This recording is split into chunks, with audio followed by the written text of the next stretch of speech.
I'm Dhruti, you're watching TimesXP and welcome to the top US news.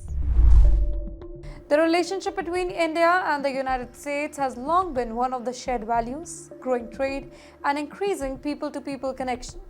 But recently, a sharp message from the US Embassy in New Delhi has stirred strong reactions across Indian social media platforms.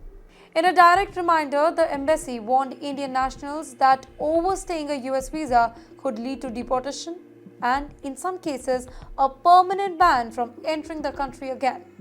While immigration law are no secret, the timing and the tone of this message have triggered not just the legal concern but the emotional backlash from the Indian citizens, many of whom feel that warning was kind of unnecessary and it was harsh.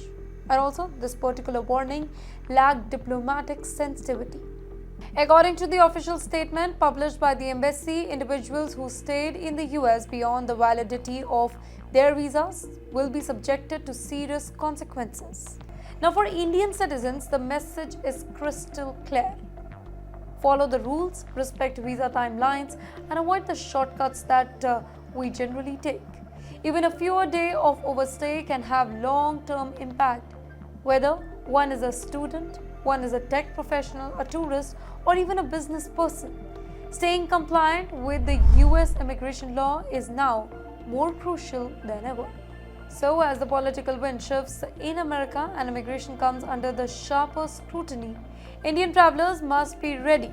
The US may still remain a land of opportunity, but only for those who follow its rules.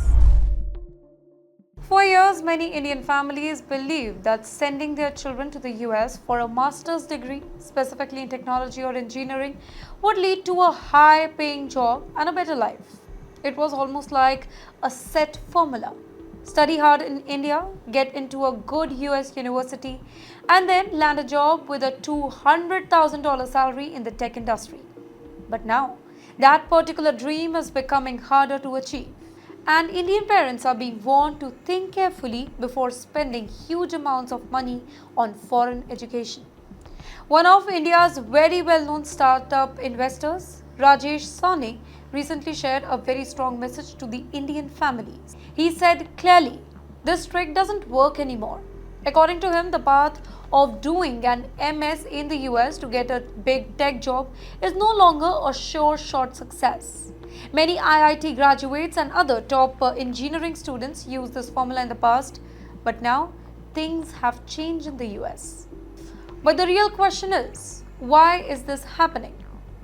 Well, the US government is making it more difficult for the international students and foreign workers to stay and work after graduation.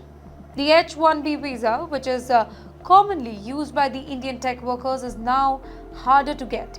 If we talk about the data, then in 2025, only 344,000 H-1B applications were accepted.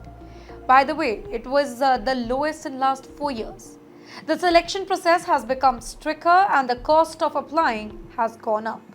The US is also trying to stop fraud in the system, which means that students and workers need to show more documents and wait longer. Indian students also face problems with F1 student visas now. In places like Hyderabad, students are waiting for months just to get an interview slot.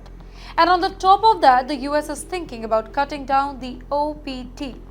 That's Optional Practical Training Program, which helps students work temporarily after graduation. Now, if OPT is reduced, it will be even harder for Indian students to find jobs and gain work experience after completing their studies. Well, all of this is creating worry and stress for the Indian students and their parents as well. Many are starting to ask, is it really worth spending 1 to 2 crore rupees for a US degree if there's no guarantee of a job? Now, from an Indian perspective, this situation could be a turning point. Instead of chasing uncertain opportunities abroad, it may be smarter to look at the growing numbers of options right here in India. Indian startup scene is booming. Tech companies are hiring and many global firms are opening big offices in Indian cities as well. Cities like Bengaluru, Hyderabad, Pune, and even Gurugram. The digital economy in India is growing fast and skilled Indian graduates are in high demand. In a rare legal victory against a growing tide of immigration crackdowns, a 28-year-old Indian student and recent PhD graduate has secured protection from deportation thanks to a federal court ruling. Priya Saxena, who just earned her doctorate in chemical and biological engineering from the South Dakota School of Mines and Technology, found herself at the center of a sudden immigration storm. In April, the Department of Homeland Security attempted to revoke her valid F1 student visa, citing a criminal record. But the only blemish on her file, a minor traffic violation from 2021, failure to yield to an emergency vehicle, for which she had paid a small fine. Her attorney, Jim Leach, called the government's action not only misguided but unconstitutional. The government issued her a visa after a full review, and 3.5 years later, they say, "Wait a minute, get out of the country now. It just makes no sense," said Leach.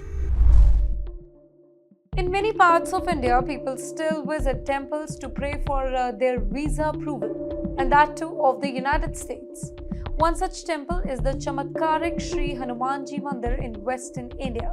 Every single day, people bring their passports to the priest. They also pay a small amount, about 150 rupees, and ask Lord Hanuman to help them get a visa to America. These places are known as visa temples, and they are popular because many Indians still dream of moving to the US for a better life. According to Pew Research Center, over 5 million Indian origin people live in America, making them one of the biggest immigrant group in the country. But while many want to go, not all actually succeed. Since Donald Trump became the US president again, more than 600 Indians who entered the country without legal documents have been sent back to India, which is a good part. The Indian government confirmed this through its foreign ministry too. Now, many of these people come from small villages and poor families. Let me give you an example. In the city of Hyderabad, India, a woman named Mariben sells clay pots. Her daughter, along with her husband and 2 children, paid traffickers to take them to America. They sold their house, their farmland, and even borrowed money. Now, her daughter works at a hair salon in the US, but she's living there without legal papers. Mariben says that they did it because there was no jobs in India and they had no other option. Well, the US deportation shocked many in India. Since Trump took the office, a lot of Indians were deported by military flights. Some were shackled, hands were tied, and the journey lasted up to 40 hours. Even women and children were chained. Well, this treatment was seen by many Indians as harsh and inhumane. Indian journalists also call it violation of human rights. But despite this, India's Prime Minister Narendra Modi didn't do much. Even during his visit to the US, soon after the deportation, he did not mention the issue publicly. However, the Indian Foreign Ministry later on said that they have raised such concern about use of shackles specifically on the women. Well, even after all these deportation flights and the fear that is there, a lot of Indians still continue to take the risk of illegal migration. Villages, specifically in Gujarat, where are about 3,000 people, many of its residents have migrated to the US and send money back home. They have helped build the villages' roads, temples, and municipal office. In the meantime, local officials like Jayesh Chaudhary says that this shows others that going to America can actually bring success and pushing more people to follow the path. But it doesn't always end well. A few years ago, an Indian family from Gujarat only froze to death while trying to cross into the US from Canada during a snowstorm. And recently, another family from the same area are among those who are deported by military flights. That's it for today. Thanks for watching. Stay tuned for more updates.